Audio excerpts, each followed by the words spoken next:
बात मैं इसी सवाल के साथ करता हूं कि एक तरफ पीएम नरेंद्र मोदी का विकास मॉडल है और वो सिर्फ विकास का दावा नहीं कर रहे हैं बल्कि वो गारंटी दे रहे हैं कि आने वाले वक्त में देश को वो विकसित देश बनाएंगे। आज भी बैठक जो चल रही है वो उसी को लेकर चल रही है। लेकिन दूसरी तरफ आपके नेता असदुद्दीन ओवैसी सिर्फ मंदिर मस्जिद के नाम पर भड़काने की कोशिश कर रहे हैं, वो सिर्फ मंदिर का डर दिखा रहे हैं। तो क्या इससे मुस्लिम जनता जो है वो आपके साथ चली जाएगी क्या?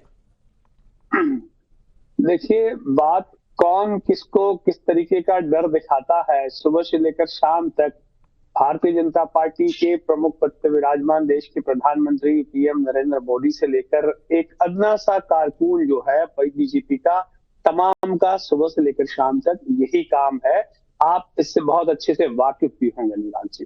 आप नहीं वाकिफ होना चाहते वो पूरी एक अलग बात है, लेकिन असदुद्दीन ओवैसी साहब की जो फिक्र है पूरे देश को लेकर, वो इस बात को है कि जिस तरीके की लड़ाई भारतीय जनता पार्टी के मुखालिफ तमाम एकजुटता होनी चाहिए थी वो नहीं हो पा रही है। आप भारतीय जनता पार्टी पर जो आरोप लगा रहे हैं, मेरा एक बहुत छोटा सा सवाल है।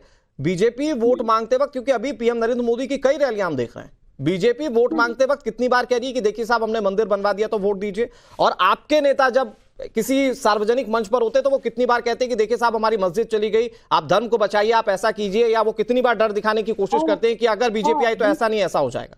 तो डर बैठाकर और सांप्रदायिक तरीके से सियासत तो आप कर रहे हैं।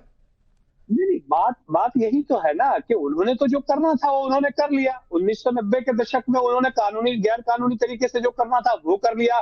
फिर गैर कानूनी कैसे? कोर्ट के फैसले के बाद मंदिर बनाए, गैर कानूनी क्या है? अच्छा, आप कोर्ट के फैसले को नहीं मानते तो खुलकर कहिए। नहीं, बाबरी मस्जिद ढाना कानूनी था नहीं, बाबरी मस्जिद ढाना कानूनी आया था। अच्छा, जजमेंट आप देख लीजिए क्या कहा था सुप्रीम कोर्ट ने कि बगैर कानूनी तरीके से ढाई गई मस्जिद। तो मैं वही तो कह रहा हूँ, भारतीय जनता पार्टी का पूरा उस वक्त बाबरी मस्जिद को लेकर वो हुआ तो आप उसके डर बैठाएंगे और फिर 2024 का चुनाव लड़ेंगे। नहीं, डर क्यों बैठाएंगे? डर क्यों बैठाएंगे? जो लिखा है, जो तारीख में लिखा है, जो सुप्रीम कोर्ट ने लिखा है, जो आपने देखा है, जो मैंने देखा है, जो त्रिपाठी साहब ने देखा है, जो दूसरे हाजिक साहब ने देखा है, जो दूसरे हमारे पैनलिस्ट है उन तमाम ने देखा है, देखेंगे तो सवाल यहाँ ये है कि आपने तो जो कानून के तौर पे करना था वो कर लिया, गैर कानूनी तरीके से करना था वो कर लिया। अगर उन्होंने कानून के तौर पर किया तो ये तो सबको सर्वमान्य होगा ना, क्योंकि देश तो कानून से चलेगा ना सर, आपकी धमकियों से थोड़ी चलेगा। तो मैं यही तो कह रहा हूं आपसे कि जो चीजें हो रही है। राकेश जी बहुत बहुत ध्यान से सुन रहे हैं। राकेश जी जरा जवाब दीजिए, क्योंकि एक तरफ आपका विकास मॉडल है, दूसरी तरफ असदुद्दीन ओवैसी के मंदिर मस्जिद के किस्से ही खत्म नहीं होते। देखिए अनुराग, सच बात यह है कि असदुद्दीन ओवैसी डर का धंधा करते हैं। ये डराने का प्रयास मुसलमानों को कर रहे हैं, लेकिन सच ये है कि सबसे ज्यादा डरे हुए स्वयं खुद हैं, क्योंकि अब तक भारतीय जनता पार्टी के खिलाफ जो प्रोपेगेंडा पॉलिटिक्स कर रखी थी ना, भारतीय जनता पार्टी की सरकार आएगी तो मुसलमानों के साथ क्या क्या होगा, लेकिन आज तो बिल्कुल बदली हुई परिस्थिति है। आज तो देश में मुसलमान शुक्रिया मोदी भाईजान कह रहा है, क्योंकि उसको आज आवास मिला है, उसको आयुष्मान कार्ड मिला है, उसका आज इलाज हो रहा है, उसको आज किसान सम्मान निधि के तहत उसके खाते में पैसे पहुंच रहे हैं। आज बिना महरम के महिलाओं को आज जाने की छूट मिली है, 3 तलाक से आजादी मिली है, इसलिए आज कहीं दंगे नहीं हो रहे। तो मुसलमान तो आज भारतीय जनता पार्टी से खुश है, मोदी जी से खुश है। तो इस वजह से वो वैसी परेशान है और इसीलिए हर तरह का प्रयास कर रहे हैं कि कैसे मस्जिद की बार बार बात की जाए। और बार बार ये जो दानिश कुरैशी कहते हैं बाबरी मस्जिद, अरे भाई, बाबर के नाम पर देश में कोई मस्जिद नहीं हो सकती, पहली बात। और मस्जिद किसी भी ऐसे स्थान पर नहीं बनाई जा सकती जो किसी वक्फ बोर्ड ने जज्ब न की हो, आपने खुद खरीदी ना हो। आप मंदिर तोड़ करके कई मस्जिद बनाने का प्रयास करेंगे तो वो विवादित ढांचा ही होगा, वो मस्जिद नहीं हो सकती है। इस सच को कब तक स्वीकार नहीं करेंगे? कब तक आंख मूंद करके कहेंगे कि अंधेरा है? अरे भाई, आंख खोल करके देखिए, भव्य मंदिर का निर्माण हो चुका है, प्राण प्रतिष्ठा हो चुकी है, लाखों लोग वहां दर्शन कर रहे हैं। बावजूद इसके आपके मन से अभी भी बाबरी। लेकिन राकेश जी आप विकास की बात कर रहे हैं, असदुद्दीन ओवैसी बार बार इस बात पर एम्फेसिस करते हैं कि हम एक मस्जिद खो सकते हैं, अगली नहीं खोएंगे। वो बार बार ये बताने की कोशिश करते हैं कि इस बार हम चुप बैठ गए, अगली बार नहीं बैठेंगे, क्योंकि डर भी और धमकी दोनों है। मैं जवाब दूं, मैं आ रहा हूं दानिश भाई इसके बाद। राकेश जी प्लीज। उनकी धमकी से कुछ होने वाला नहीं अनुराग जी, वो कितनी भी धमकी देने की कोशिश करें। सच बात यह है कि असदुद्दीन ओवैसी की बात को कोई गंभीरता से ले नहीं रहा है। इस बार हैदराबाद तक में चुनाव हारने की स्थिति है, अपनी सीट बचा करके दिखाए। महत्वपूर्ण तो यह है भारतीय जनता पार्टी अब की बार 400 पार का नारा कोई हवा में नहीं दे रही। हमने जो ग्राउंड लेवल पर काम किया है, जो गरीबों के जीवन में परिवर्तन किया है, जो आज चाहे उसके थाली में भोजन पहुंचाना हो, या हर घर में से नल से जल पहुंचाना हो, या हर घर तक शौचालय पहुंचाना हो, या बिजली का कनेक्शन पहुंचाना हो। आज हमने जो सर्वांगीण विकास, ठीक है सर, मैं आ रहा हूं आपके पास।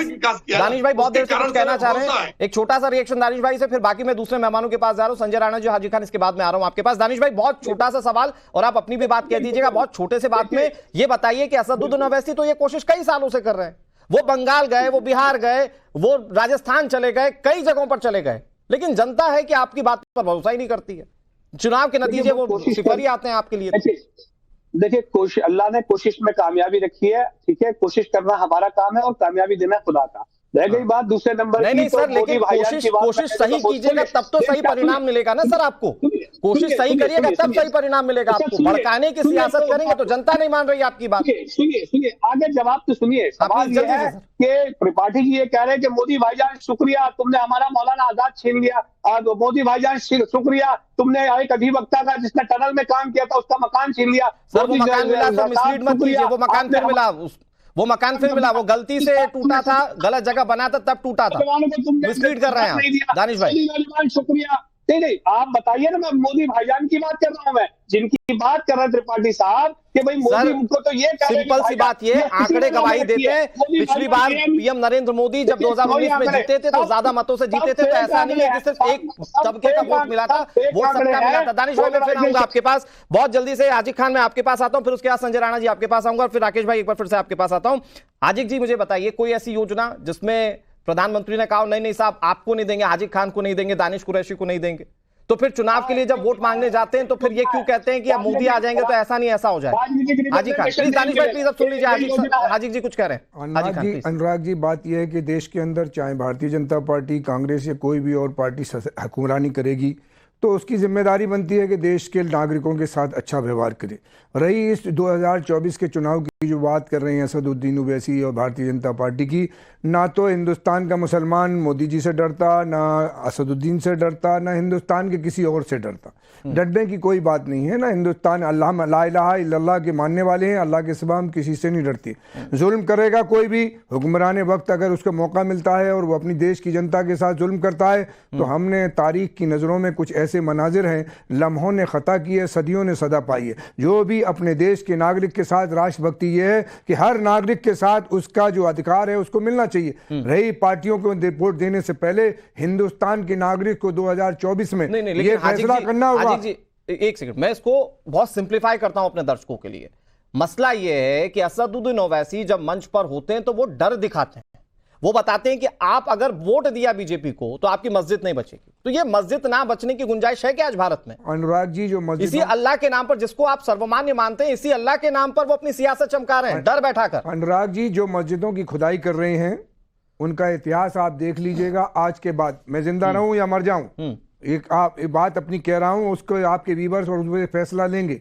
मैं ये कह रहा हूं कि रामचंद्र जी के मजहब की मुखालफत की रावण ने तो उसका सर्वनाश हुआ, कृष्ण के धर्म की मुखालफत की कंस ने, उसका सर्वनाश हुआ, हज़रत इब्राहीम अलैहिस्सलाम के धर्म की मुखालफत करी नमरूद ने, उसका सर्वनाश हुआ, फ़िरौन ने मूसा अलैहिस्सलाम जिस बनी इसराइल की पॉलिसी हमारे देश में चला रहे हैं, उनका एक राजा था फ़िरौन, उसको गर्क किया अल्लाह ने पानी में घुसोड़ के। 10 लाख फौज, फ़िरौन, उसका वजीर, सारों को गर्क करके उसमें पानी में डुबो दिया। और ये आपके व्यूअर्स के बलिए बता रहा हूँ कि अपने चैनल पर, आपके उस पर यूट्यूब पर अभी चेक करें, और मिस्र के म्यूजियम में रखा हुआ है।